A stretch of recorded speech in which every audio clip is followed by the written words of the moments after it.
आज दिल्ली सल्तनत गुलाम वंश स्थापना पढ़ते हैं। 1206 ईस्वी में से 1290 ईस्वी तक दिल्ली सल्तनत के सुल्तान गुलाम वंश के सुल्तानों ने के नाम से विख्यात हुआ, जिसका संस्थापक कुतुबुद्दीन ऐबक था। यद्यपि वे एक वंश के नहीं थे, ये सभी तुर्क थे तथा उनके वंश पृथक पृथक थे। साथ ही वे स्वतंत्र माता पिता के संतान थे। अतः इस सुल्तानों को गुलाम वंश के सुल्तान कहने का स्थान प्रारंभिक तुर्क मुसलमान या दिल्ली के मामलुक सुल्तान कहना अधिक उपयुक्त होगा। कहा जा रहा है कि गुलाम वंश की स्थापना जो है, गुलाम को ये गुलाम नहीं कह के हम लोग मामलुक कहें या तो इसे प्रारंभिक तुर्क कहें तो अभी अधिक उपयुक्त होगा, जो बात बताया जा रहा है। नेक्स्ट, भारत में गुलाम वंश का प्रथम शासक कुतुबुद्दीन ऐबक।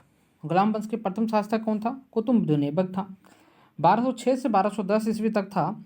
वह ऐबक नामक तुर्क जाति का था। ये ऐबक नामक तुर्क जाति का था, इसीलिए वो टाइटल रखा था। बचपन से उसे निसापुर के काजी फरुखुद्दीन अब्दुल अजीज कूफी ने इस एक दास के रूप में खरीदा था। बचपन में उसे एक फरुखुद्दीन अब्दुल अजीज काजी ने कूफी ने इसे एक दास के लिए खरीदा था। पहले दास की खरीद बिक्री होता था, इसमें इसको भी खरीदा गया था। ऐबक बचपन से ही अति सुरीले स्वर में कुरान पढ़ता था। कुरान वो बहुत सुरीले स्वर में पढ़ता था, जिस कारण कुरान खां इसको नाम रखना पड़ा, और कुरान खां पाठ करने के कारण ही इसका नाम कुरान खां पड़ा। समझे? प्रसिद्ध हो गया। बाद में वह निशापुर से गजनी लाया गया, जहां उसे गौरी ने खरीद लिया था। देखिए, अब पहले उसके किसके पास था? मुरीद के पास था। अब गजनी खरीद लिया निशापुर से। जब इसको लाया गया, निशापुर लाया गया ना गजनी, तो गजनी में इसको गजनी खरीद लिया, इसको गौरी खरीद लिया। लगन और ईमानदारी के बल पर शीघ्र ही ऐबक ने गौरी के विश्वास प्राप्त कर लिया। देखो, बहुत लगनशील बच्चा था ये, और गौरी के विश्वास पात्र बन गया। और गौरी ने उसे अमीर आखुर की पदवी प्रदान की थी। उसने अपना राज्याभिषेक गौरी के मृत्यु के 3 माह पश्चात जून 1206 ईस्वी में करवाया। ऐबक की राजधानी लाहौर थी। ऐबक जब राजधानी बनाया था तो उस समय राजधानी कहाँ थी उसकी? लाहौर थी। ठीक है। और ऐबक ने कभी सुल्तान की उपाधि धारण नहीं की थी। और वह केवल मालिक और सिपह सलाहकार की पदवी से ही अपने को संतुष्ट रखा। गौरी के उत्तराधिकारी गयासुद्दीन मोहम्मद को मुक्ति पात्र प्राप्त करने के बाद 1208 ईस्वी में ऐबक को दास्ता से मुक्त हो गया। देखिए, जैसे ही 1208 ईस्वी में ऐबक को दास्ता से मुक्त हो गया, जब मुक्ति प्रमाण पत्र इसको मिल गया। अपने उदारता के कारण कुतुबुद्दीन ऐबक इतनी अधिक दान करता था कि इसे लाख बख्श के नाम से जाना जाता था। कुतुबुद्दीन ऐबक को लाख बख्श कहा जाता था, मतलब लाखों में दान देने वाला के नाम से पुकारा जाता था। ऐबक ने दिल्ली के कुख्यात उल इस्लाम और अजमेर में 2.5 दिन के झोपड़ा नामक मस्जिद का भी निर्माण करवाया। उसने दिल्ली में स्थित कुतुब मीनार का निर्माण का कार्य आरंभ करवाया, जिसे इल्तुतमिश ने पूरा किया था। देखो, दिल्ली में कुतुब मीनार है, इसका निर्माण का कार्य आरंभ कराने वाला जो है वो कुतुबुद्दीन ऐबक है। ठीक है, ऐबक ही है, ऐबक जाति से था वो। और गौरी का क्या है? गुलाम था, उसको खरीदा गया था और इसने आरंभ कराया था यही, लेकिन अंत जो है इल्तुतमिश ने करवाया है। ठीक है। नेक्स्ट देखिए, फिरोज शाह तुगलक के शासनकाल में इसकी चौथी मंजिल है। फिरोज शाह तुगलक, देखिए, कुतुबुद्दीन ऐबक जो इसको निर्माण करवाने के जो कुतुब मीनार का स्थापना करवाया था, ऐबक ने पूरा किया है। तो कह रहा है कि फिरोज शाह तुगलक के शासनकाल में इसकी चौथी मंजिल काफ़ी हानि पहुंची थी, जिस कारण से फिरोज ने चौथी मंजिल के स्थान पर 2 मंजिल बना दिया। देखो, चौथा मंजिल जो टूट गया था, ये 4 मंजिल का था पहले, तो चौथा मंजिल टूट गया था, तो इसके कारण उसको क्या किया? हानि पहुंच गया थी, इसलिए इसको 2 मंजिल के जगह, यहाँ चौथी की जगह यहाँ पे 2 मंजिल बना के 5वीं और 6ठी कर दिया। तो कुतुब मीनार में कितनी मंजिल हो गई? तो 6 मंजिल हो गए थे। ठीक है, 2 मंजिल। कुतुबुद्दीन ऐबक की मृत्यु चौगान के खेल खेलते समय हुआ था। आधुनिक खेल जिसे भांति पोलो कहा जाता है, पोलो के जैसा खेला जाता है, घोड़े से गिरने के दौरान 1210 ईस्वी में हुई थी। उसे लाहौर में दफनाया गया। देखिए, कहा जाएगा कि 1210 ईस्वी में 1210 ईस्वी में हुई थी, उसे लाहौर में दफनाया गया। देखिए, कहा जाएगा कि 1210 ईस्वी में 1210 ईस्वी में हुई थी, उसे लाहौर में दफनाया गया। 1210 ईस्वी में हुई थी, उसे लाहौर में दफनाया गया। देखिए, कहा जाएगा कि कुतुबुद्दीन ऐबक को कहाँ दफनाया गया? तो लाहौर में। उसकी कब्र कहाँ है? तो लाहौर में है। ठीक है। दिल्ली सल्तनत का पहला सुल्तान इल्तुतमिश था। इसे सुल्तान के पद की स्वीकृति खलीफा से प्राप्त हुई थी। देखो, ऐबक जो था वो सुल्तान नहीं बना था, सुल्तान नहीं था, वो सिपह सलाहकार के रूप में काम किया था। किसका? गौरी का। और लेकिन दिल्ली के सल्तनत के पहला सुल्तान जो है इल्तुतमिश बना था। इसको स्वीकृति खलीफा से मिल गई थी। खलीफा का बागदाद में बैठे हुए जो महंत थे उसे खलीफा कहा जाता था। वो स्वीकृति पत्र देता था तो समझिए कि आप सुल्तान हैं या तो नहीं है। ऐसे खलीफा ने इल्तुतमिश के शासन के पुष्टि उस सारे क्षेत्र में कर दी जो उसने विजित कर लिया था। देखिए, खलीफा क्या है कि वहाँ का क्षेत्र देखता था कि हाँ आप कहाँ तक विजय प्राप्त कर पाए हैं, उसके बाद फिर उसको एक पत्र देता था। सुल्तान आजम की उपाधि भी दिया। किसने? तो वहाँ के खलीफा ने दिया था। गुलाम वंश को गुलाम या ऐबक स्वयं को गुलाम कहा जाता था। देखिए, गुलाम वंश के गुलामों को गुलाम कहा गया था। किसको? इल्तुतमिश को, क्योंकि ये ऐबक का गुलाम था। ऐबक किसका गुलाम था? गौरी का गुलाम था। इल्तुतमिश इलवारी जनजाति के तुर्क था। देखिए, वो ऐबक जनजाति का तुर्क था, ये इलवारी जनजाति का तुर्क था। सुल्तान बनने से पहले वह बदायूं का सूबेदार था। देखिए, ये कहीं ना कहीं सूबेदार बना हुआ था पहले। अब 1205 से 1206 ईस्वी में खोखरा जाति के विद्रोह को दबाने के लिए एक अभियान शुरू किया। वह मोहम्मद गौरी और ऐबक के साथ मिलकर ये खोखरा जाति को दबाया था। युद्ध में उसने साहस और कौशल का परिचय दिया। किसने परिचय दिया था? तो इल्तुतमिश ने परिचय दिया, जिससे प्रभावित होकर गौरी ने ऐबक को दास्ता से मुक्त कर दिया और आदेश कर दिया, कहा कि मुक्त हो जाएगा दास्ता से, और कि कहीं ना कहीं ये बदायूं का ये सूबेदार बना दिया। ठीक है। मंगोल नेता चंगेज खां भारत की उत्तरी पश्चिमी सीमा पर इल्तुतमिश के शासन काल में आया था। चंगेज खां के प्रकोप से राक्षस कुख्यात कोखजमी शाह का पुत्र जलाउद्दीन मंगवारिनी सिंधु तट पहुंचा था। देखिए, इसका जो पुत्र था जलाउद्दीन मंगवारनी सिंधु घाटी पहुंचा था। संभवतः चंगेज खान ने इल्तुतमिश के पास अपने दूत भेजा था। देखिए, इल्तुतमिश के पास उसने चंगेज खान एक दूत भेजा था और भेजा था कि वह मंगवरनी की सहायता ना करे। ये मंगवरनी जो था ना, उसका सहायता ना करे। क्या था उसका? अतः इल्तुतमिश ने उसकी कोई सहायता ना की। और जब मंगवरनी 1224 ईस्वी में भारत से चला गया तो इस समस्या का समाधान हो गया। ठीक है। इल्तुतमिश ने बिहार शरीफ एवं बाढ़ पर अधिकार कर लिया। देखिए, यहाँ पे जो आया ना मंगवरनी की सहायता नहीं करने के लिए। मंगवरनी क्यों आया? क्योंकि मंगवरनी जो था, जो ये मंगोल का ये दुश्मन था, और उसने भारत आया और इस समय इल्तुतमिश था, इल्तुतमिश से मदद मांगा था, कहा कि मुझे बचा लो 1224 ईस्वी में। तो 1224 ईस्वी में ये क्या किया? इल्तुतमिश जानता था कि कहीं मैं इसको शरण देता हूँ तो इसने पूरा दिल्ली सल्तनत खत्म कर देगा। कौन? मंगोल। इसलिए उसने शरण दिया ही नहीं। इल्तुतमिश ने बिहार शरीफ एवं बाढ़ पर स्थित अधिकार कर लिया और राजमहल की पहाड़ी में तेलियागढ़ के समीप हिसामुद्दीन ऐबाज की पराजित कर दिया। ऐबाज ने इल्तुतमिश को अधीनता स्वीकार कर लिया। ऐबाज, देखिए, बिहार शरीफ में उस समय ऐबाज का शासन हुआ करता था। ऐबाज को इल्तुतमिश ने हरा दिया और वो स्वाधीनता जो है स्वीकार कर लिया। ठीक है। इल्तुतमिश ने ऐबाज के स्थान पर मलिक जानी को बिहार का सूबेदार बनाया। देखिए, कब पूछता है कि ऐबाज के स्थान पे किसको सूबेदार बनाया था इल्तुतमिश? तो मलिक जानी को बनाया था, बिहार का सूबेदार बना था। इल्तुतमिश ने ही भारत में सल्तनत काल में सर्वप्रथम शुद्ध अरबी सिक्के चलाए थे। अरबी सिक्का, अरब से चलने वाले सिक्का जो था ये शुद्ध भारत में चला दिया था। सल्तनत युग में 2 महत्वपूर्ण सिक्के चले थे। चांदी का टांका चला था जो 175 ग्रेन का था, और तांबे का जिंतल चला था। उसी का आरंभ किया हुआ सिक्का था। टकसाल के नाम से लिखवाने की परंपरा शुरू किया था। 1229 ईस्वी में इल्तुतमिश को बगदाद के खलीफा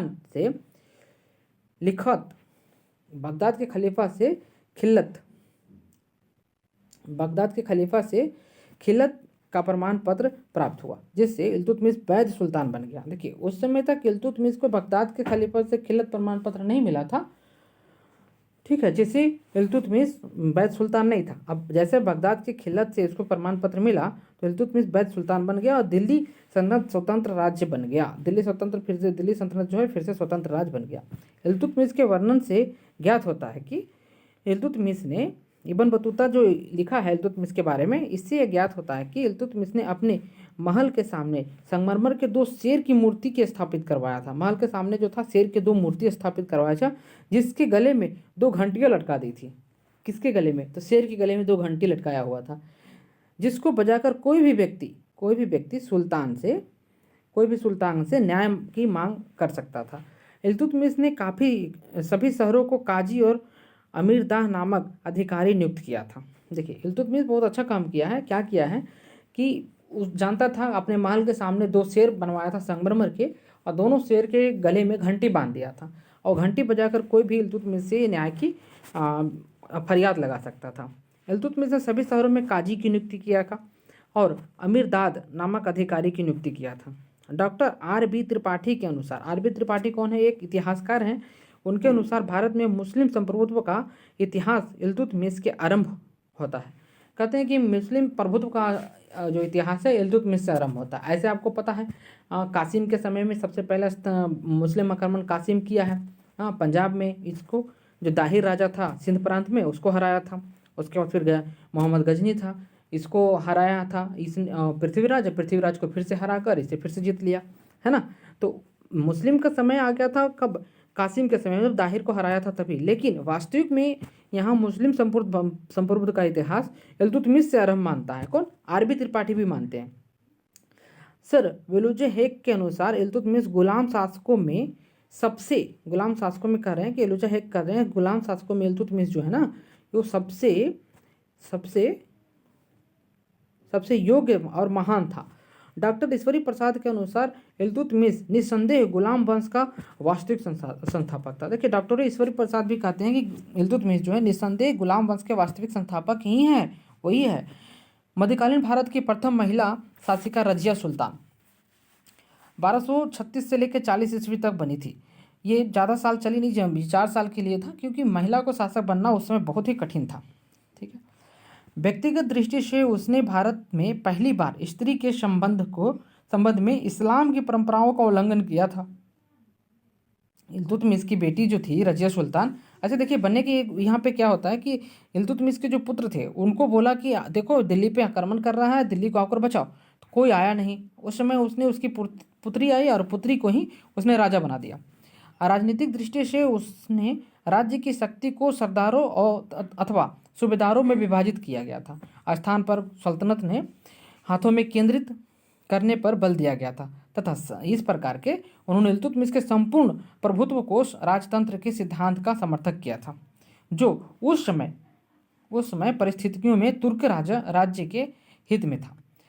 रजिया बेगम को सत्ताच्युत करने में तुर्क का हाथ था। देखिए, रजिया बेगम को सत्ता बैठाने के लिए तुर्क का हाथ था। उन्होंने भटिंडा के गवर्नर मलिक अल्तुनिया के नेतृत्व में रजिया के विरुद्ध विद्रोह कर दिया। देखिए, जो इनके समर्थन में नहीं थे, तो भटिंडा के जो गवर्नर थे मलिक अल्तुनिया ने इसको विरोध कर दिया, उसे सत्ता से हटाना चाह रहा था।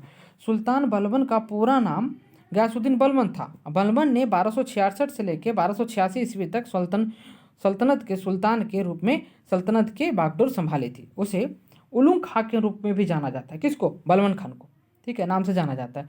उसका वास्तविक नाम बहाउद्दीन था। इल्तुतमिश की भांति वह भी दरबारी तुर्क था। देखिए, इल्तुतमिश के भांति भी वो भी दरबारी का तुर्क ही था, इलवारी तुर्क था। इल्तुतमिश भी इलवारी तुर्क था, लेकिन ऐबक तुर्क जो था कुतुबुद्दीन ऐबक था। बलबन बचपन से ही मंगोलों द्वारा पकड़ लिया गया था। बलबन को मंगोल द्वारा पकड़ लिया गया था, जिन्होंने उसे गजनी में बसरा के निवासी ख्वाजा जमालुद्दीन के हाथों बेच दिया था। समझे? बलबन को पहले पकड़ लिया गया था बचपन में, उसको पकड़ लिया था और उसको फिर गजनी में ले जाकर, गजनी बाजार लगता था, मानव की खरीद फरोख्त होती थी, और वहाँ बेच दिया गया था। किसको? जलालुद्दीन के हाथों में बेच दिया। ठीक है। अंततः 1232 ईस्वी में उसने दिल्ली लाया गया। किसको? बलबन को लाया गया, जहाँ इल्तुतमिश ने 1233 ईस्वी में ग्वालियर विजय के पश्चात उसे खरीद लिया। ग्वालियर के विजय जब प्राप्त हुआ था इल्तुतमिश को, तो कहा इस बच्चा को भी खरीद लो। ये बच्चा क्या है? तो इसका नाम था उलुग खां, जिसको बलबन कहा जाता था। उसकी योग्यता और प्रभावित होकर इल्तुतमिश ने उसे खसरदार की पदवी दे दी थी, खसरदार की पदवी दे दिया था इसको। रजिया के काल में यह अमीर शिकार के पद पर पहुंचे। देखिए पद भाई पद, जैसे बहुत अच्छा काम किया तो उसको कहा कि चलो तुम वहाँ के डीएम बन जाओ, और डीएम से वो कमिश्नर बना, कमिश्नर से वो एक बार चीफ मिनिस्टर बन जाता है। देखिए एक समय उसका भी कब्जा कर लेता है। रजिया के काल में वह अमीर शिकार के पद पर पहुँच गया था। रजिया के विरुद्ध षड्यंत्र में उसने तुर्क सरदार का हाथ दिया था। देखिए बलबन जो है रजिया के विरुद्ध षड्यंत्र में तुर्क सरदार का हाथ दिया था, ना कि रजिया के साथ दिया था। फलस्वरूप बहराम शाह ने सुल्तान बनने के बाद उसे अमीर आखुर का पद दे दिया था। देखिए उसके बाद फिर क्या, रजिया जैसे हटती है, रजिया को हटाकर उसका भाई, अपना खुद का भाई मार देता है रजिया को, और अपना बहनोई को भी मार देता है। और उसके बाद फिर फलस्वरूप इसको क्या बतना, बहराम शाह उसका भाई जो है, बहराम साहब को उसको कठपुतली सरदार बना देता है, वहाँ सुल्तान बनाता है। और उसके बाद फिर जो बलबन है अमीर आखुर के पद पे पहुँच गया। ठीक है, अमीर शिकार के पदवी दिया था कौन, रजिया दी थी। अमीर आखुर के पदवी दिया कौन, तो ये बहराम शाह दे दिया है। ठीक है, और बदरुद्दीन रूमी ने बदरुद्दीन रूमी की कृपा से उसे रेवाड़ी के जागीर मिल गई। रेवाड़ी के जागीर भी दे दिया गया था। जागीर मतलब वहाँ के अधिपत्य कर दिया गया था। मसूमदार को सुल्तान बनाने में उसकी तुर्की अमीरों का साथ दिया। उसके फलस्वरूप उसने हांसी को सूबेदार दी गई, जिसके उसके बाद फिर हांसी को सूबेदारी मिल गई उसको। 1249 ईस्वी में बलबन ने अपनी पुत्री का विवाह सुल्तान नसीरुद्दीन से कर दिया। देखिए 1239 में क्या किया, अपना पुत्री उसका था, बलबन की पुत्री जो था उसका विवाह नसीरुद्दीन से कर दिया। इस अवसर पर उसे उल्लू खां की उपाधि दिया। किसको, उल्लू खां की उपाधि बलबन को मिला था। और नायाब मामलिकांत का पद दिया गया। 1266 ईस्वी में बलबन दिल्ली की राजगद्दी पर आसीन हुआ, बैठ गया। और बलबन के विषय में कहा जाता है कि उसने रक्त और लौह की नीति अपनाई थी। कौन, बलबन। 2-3 बार बीपीएससी में पूछ दिया है, 2-3 बार बीपीएससी में इसको लगातार पूछा है कि रक्त और लौह की नीति किसने अपनाया दिल्ली में, तो बलबन अपनाया। ठीक है, अब कहेगा दिल्ली में दूसरा रक्त और लौह की नीति अपनाने वाला कौन है, तो ये अलाउद्दीन खिलजी है, लेकिन उसे रक्त और लौह की नीति नहीं अपनाया था। बलबन के राजत्व सिद्धांत की 2 प्रमुख विशेषता थी। प्रथम, सुल्तान का पद ईश्वर के द्वारा प्रदत्त किया जाता है, और दूसरा, सुल्तान का निरंकुश होना बहुत ही आवश्यक है। बलबन जो कहता था कि एक तो सुल्तान की पद जो ईश्वर द्वारा मिलती है, ऐसे सुल्तान बनेगा नहीं कोई, और सुल्तान को निरंकुश होना जरूरी है। निरंकुश मतलब होता है कठोर, मतलब मारपीट करके खाने पीने वाला, ऐसा होना जरूरी है। बलबन ने फारस के लोक प्रचलित वीरों से प्रेरणा लेकर अपना राजनीतिक आदर्श निर्मित किया था। उनका अनुकरण करते हुए उसने राजत्व की प्रतिष्ठा को उच्च सम्मान दिलाने का प्रयत्न किया। राजा को धरती पर ईश्वर का प्रतिनिधित्व, नियामत या खुदाई माना जाता था। ये खुदाई माना जाता था। उसके अनुसार मान मर्यादा में यह केवल पैगंबर के बाद आते हैं। पैगंबर के बाद डायरेक्ट कौन आ जाएगा, राजा। देखिए वो पैगंबर को मानता था, कहता था कि पैगंबर आएगा, ऐसा बात नहीं है, पैगंबर सबसे ऊंचे रहेंगे, उसके बाद जो है राजा ही होगा। राजा जो है जिल्ले इलाही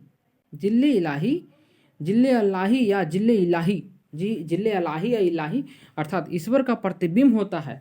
ठीक है, वह दिल्ली का क्या बन गया, अब देखिए आगे बढ़ते हैं। वह दिल्ली का प्रथम सुल्तान था जिसने राजत्व संबंधित सिद्धांतों का स्थापना कहा कि राजा के कोई सिद्धांत होगा और उसकी स्थापना होगा। उसने अपने पुत्र बुगरा खां से कहा था कि सुल्तान का पद निरंकुशता का सजीव प्रतीक है। देखो किससे कहा था, बुगरा खां से कहा था। कौन, बलबन का पुत्र था बुगरा खां, उससे कहा था कि सुल्तान का पद निरंकुशता का सजीव प्रतिमा होता है। बलबन ने ईरानियों बादशाहों के कई परंपराओं को अपने दरबार में आरंभ किया। उसने सिजदा, भूमि पर लेट का अभिनंदन करने वाला, जिसको हम लोग कहते हैं ना कि दंडवत प्रणाम, वो सिजदा कहा जाता है मुस्लिम प्रथा में इसको। पबोश, सुल्तान के चरण को चूमने वाला। पबोश जो है सुल्तान के चरण को चूमते थे, का रीति आरंभ कराया। उसने अपने दरबार के प्रति वर्ष फारसी त्यौहार नरोज बड़ी शान शौकत से मनाने का आरंभ किया। मंगोलों से मुकाबला करने के लिए बलबन ने एक सैन्य अभियान बनाई, दीवाने अर्ज की स्थापना किया। बलबन ने अपनी सेना मंत्री दीवाने अर्ज इलाम उल मुल्क को बनाया गया था। कहा था कि कौन बनेगा इसका सेना, तो इलाम उल मुल्क को बनाया, जो अत्यंत ईमानदार और परिश्रमी व्यक्ति था। बलबन ने उसे वजीर की अर्थात नियंत्रण से मुक्त कर दिया, वजीर के नियंत्रण से मुक्त कर दिया, मुक्त रखा था ताकि उसे धन की कोई कमी ना हो सके। किसको? इमाम मुल्क को कहा कि जितना धन खर्चा कर सकते हो। गुलाम, अब देखिए क्वेश्चन पढ़ लेते हैं। गुलाम वंश के संस्थापक कौन था? गुलाम वंश के संस्थापक कौन है? वास्तविक संस्थापक देखिए कुतुबुद्दीन ऐबक गुलाम वंश के संस्थापक है, परंतु पूछेगा वास्तविक संस्थापक तो वास्तविक हो जाता है इल्तुतमिश। ठीक है, आगे आगे आगे आगे चले। गुलाम वंश के प्रथम शासक कौन था? तो गुलाम वंश के प्रथम शासक कुतुबुद्दीन ऐबक है। दिल्ली सल्तनत का कौन सा सुल्तान लाख बख्श के नाम से जाना जाता था? तो ये जाना जाता था कुतुबुद्दीन ऐबक, क्योंकि अपने उदारता के कारण लाखों के दान देने वाला था इसने, इसलिए इसको कहा जाता लाख बख्श कहा गया था। ठीक है। 2.5 दिन के झोपड़ा नामक मंदिर किसने बनाया था? मस्जिद है, मंदिर नहीं है, मस्जिद है। तो मस्जिद है ये, किसने बनवाया था? तो कुतुबुद्दीन ऐबक ने बनाया था। कुबुत उल इस्लाम मस्जिद तथा 2.5 दिन के झोपड़ा मस्जिद क्रमशः स्थित है। कहाँ कहाँ स्थित है? तो ये देखिए दिल्ली में है कुबुत उल इस्लाम, और 2.5 दिन के झोपड़ा मंदिर मस्जिद जो है अजमेर में स्थित है, अजमेर शरीफ। निम्नलिखित में से किसने प्रसिद्ध कुतुब मीनार का निर्माण का योगदान नहीं दिया था? नहीं दिया था जो देख लीजिए। कुतुबुद्दीन ऐबक दिया है, इल्तुतमिश दिया है, गयासुद्दीन तुगलक नहीं दिया है, फिरोज शाह तुगलक 2 मंजिल बनाया इस पे। ठीक है, इसमें उत्तर ए हो जाएगा। ठीक है, C number. Next, Qutubuddin Aibak की राजधानी कहाँ थी? इसकी राजधानी कहाँ थी भाई? हाँ, राजधानी कहाँ थी? कुतुबुद्दीन ऐबक है ना, ऐबक की राजधानी लखनऊ, लाहौर में है। सॉरी, लखनऊ तो होगा नहीं लाहौर में है। ठीक है, नेक्स्ट क्वेश्चन पर जाते हैं। सुल्तान कुतुबुद्दीन ऐबक की मृत्यु कैसे होगी? ये चौगान खेलते समय होगी थी, घोड़ा से गिर के वो मर गया था। कुतुबुद्दीन ऐबक जो है चौगान के खेल के समय हुआ था, जिसे आज के आधुनिक खेल में पोलो कहते हैं। क्रीड़ा मतलब खेल होता है। ठीक है, क्रीड़ा करना, खेल करना, है ना। निम्नलिखित में से किसने दिल्ली की सल्तनत की राजधानी के रूप में स्थापित किया था? कौन किया था? तो ये इल्तुतमिश था। इल्तुतमिश, जब ऐबक के बाद कौन आया? इल्तुतमिश आया। इल्तुतमिश आया तो दिल्ली में वो अपना बनाया, और इसको वास्तविक संस्थापक भी कहा जाता है, क्योंकि बगदाद के खलीफा से इसने मान्यता प्रमाण पत्र प्राप्त कर लिया था, इसलिए। दिल्ली का वह प्रथम शासक कौन था जिसने नियमित सिक्के जारी किए और दिल्ली के अपने साम्राज्य की राजधानी घोषित कर दिया था? कौन था वो शासक? तो वो शासक रहने वाला जो इल्तुतमिश था, इसने नियमित सिक्के जारी किए थे। ठीक है, 2 प्रकार के सिक्के थे, जिंदल और टांगा चलता था। निम्नलिखित में से कौन सी इल्तुतमिश के राज्यकाल में सल्तनत की राजधानी थी? इल्तुतमिश के राज्यकाल में सल्तनत की राजधानी थी तो दिल्ली थी ये। ठीक है, दिल्ली वहाँ की राजधानी थी।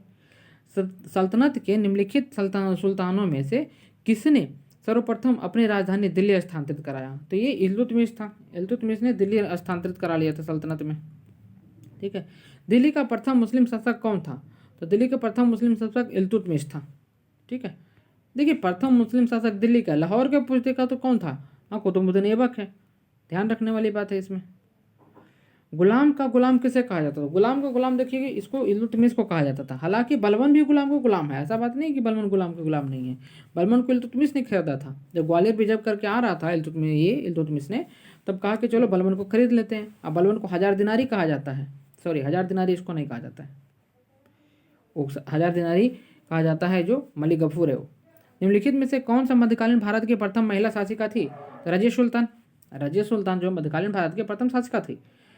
मंगोल आक्रमणकारी चंगेज खां भारत के उत्तर पश्चिम सीमा पर निम्नलिखित में से किसके काल में आया था? तो ये इसका आया था इल्तुतमिश के काल में। हाँ, और कहा था कि भाई इल्तुतमिश तुम ऐसा करो, जो मंगबरनी है, जो सिंधु के तट पे पहुंचा है, जलालुद्दीन मंगबरनी, उसको तुम मदद मत करना। मदद कर दिया तो तुम्हारा खत्म है। 1224 ईस्वी में उसने मदद ही नहीं किया। कौन? इल्तुतमिश ने अपने आप को बचा लिया। दिल्ली का पूछता है कि दिल्ली इल्तुतमिश ने मंगोलों से अपने आप को कैसे बचाया? तो मंगबरनी को मदद नहीं करके बचाया। दिल्ली का कौन सुल्तान मंगोल नेता चंगेज खां का समकालीन था? मंगोल नेता चंगेज खां के समकालीन था। ये तो सिंपल बात है। हाँ, चंगेज खां के समकालीन इल्तुतमिश है ना। इसका क्वेश्चन का आंसर हो गया इल्तुतमिश। देखिए आंसर ये है यहाँ पे। किसके शासन काल में मंगोल प्रथम बार सिंधु के तट पर देखे गए? किसके? बस यही बात है, इल्तुतमिश के समय में देखे गए मतलब कि वहाँ पहुँच चुके थे। चंगेज खां के अधीन मंगोल ने भारत पर आक्रमण किया। तो इल्तुतमिश के शासनकाल में किया था। देखिए आक्रमण नहीं किया, चेतावनी दिया था, लेकिन ये आक्रमण ही माना जाता है। ये क्वेश्चन 3-4 बार पूछ दिया तो मान लीजिए चंगेज खान का मूल नाम क्या था? तो चंगेज खान का मूल नाम था तेमुचिन। तेमुचिन इसका नाम था। देखिए अच्छा आप देखिए मंगोल है कहाँ, तो ये चीन के सबसे ऊपरी उत्तरी भाग में देखिएगा तो मंगोल एक प्रदेश है, और मंगोल जो भू अवस्थित देश है उसका कोई भी सीमा जल सीमा से नहीं लगता है। इसलिए पूछ देता है कि सबसे बड़ा भू अवस्थित देश कौन था? अफगानिस्तान। दूसरा कौन था? मंगोल।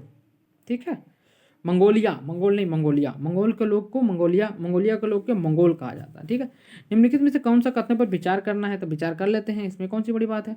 ये नंबर, इल्तुतमिश के शासनकाल में चंगेज का भगोड़ा ख्वाजम युवराज को खोजने के लिए सिंधु नदी तक पहुंचा था। तो हाँ सही बात है, ख्वाजम नहीं तो मंगबरनी था, वो मंगबरनी कहा जाता, वो ख्वाजम भी उसका नाम है।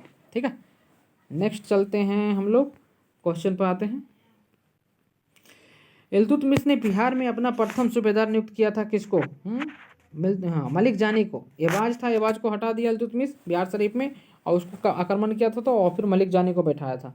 ठीक है, ये पूछ देता है कि किसने किया था, तो मलिक जानी को बैठाया। ठीक है, मलिक जानी। रजिया बेगम को पदच्युत करने से किसका हाथ था? देखिए रजिया बेगम को हटाने में क्या था? तुर्क लोग ने हटाया था। कोई भी नहीं चाहता था रजिया बेगम एक महिला है और महिला एक शासक बने और वो सभी पुरुषों पे शासन करे, इसलिए उसको हटा दिया। और उसमें सभी जो 40 तुर्क थे ना, 40 तुर्क मिलकर उसको हटाने में महत्वपूर्ण भूमिका निभाए थे, और उसका भाई को ही बनाया था। और भाई भी इतना खतरनाक था, इसने अपने बहन को और बहनोई को दोनों को मार दिया, अलदुनिया। ठीक है, दिल्ली के सुल्तान बलबन का पूरा नाम क्या था? तो बलबन को क्या नाम पूरा था? गयासुद्दीन नाम था, गयासुद्दीन बलबन कहते थे इसको। ठीक है, इसको जो है इलवारी तुर्क था, बलबन जो था इलवारी तुर्क था, इल्तुतमिश भी इलवारी तुर्क था, लेकिन ऐबक जो है ऐबक तुर्क था, इलवारी तुर्क नहीं था। इलवारी क्या है? जिस तरह से एक जाति होते हैं जो वहाँ के अफगान का वो जाति था, तुर्क जाति था। दिल्ली के किस सुल्तान ने विषय में कहा गया है कि वो रक्त और लौह की नीति अपनाई है? तो रक्त और लौह की नीति अपनाने वाला आदमी जो है ये बलबन ही है। बहुत बार कार्य पूछा गया था, बहुत बार पूछा गया क्वेश्चन, में पहले भी बता चुका हूँ इसको। नेक्स्ट क्वेश्चन है, किस दिल्ली सल्तनत में रक्त और लौह की नीति अपनाई है? तो ये बलबन। फिर से आ गए हुए क्वेश्चन। नीचे 2 वाक्य दिए गए हैं, इनमें से आपको चुनना है। आर कहा गया है, देखिए बलबन ने अपने शासन को शक्तिशाली बनाया और सारी सत्ता अपने हाथ में केंद्रित कर ली। बिल्कुल सही बात है।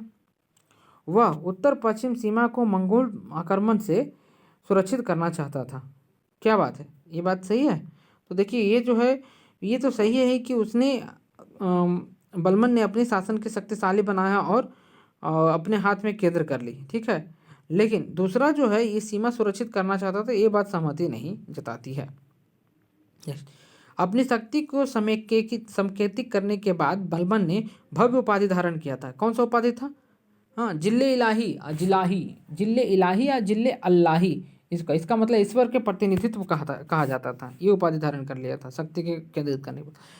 वह प्रथम मुस्लिम शासक कौन था जिसमें शासन के सिद्धांत को राजाओं के ईश्वरीय अधिकार सिद्धांत के समान प्रतिनिधित्व प्रतिपादित किया था? ये कौन था प्रथम ऐसा शासक? तो ये जो था अपना आने वाला बलबन था। बलबन कहा था शिजदा और पबोस पर्चा चलाया था और नौरोज की त्यौहार भी उत्साह से मनाने के आदेश दिया था। निम्नलिखित में से किसी भारत में प्रसिद्ध फारसी त्यौहार नौरोज की आरंभ करने का मान्यता? देखिए अभी बात कर रहे थे, ये बलबन ही है। ठीक है, तो बलबन को ही दिया गया था। इस तरह से हम लोगों ने 30 क्वेश्चन भी कर लिया। Bye bye, thank you. Channel को लाइक शेयर सब्सक्राइब कर लीजिएगा दोस्तों।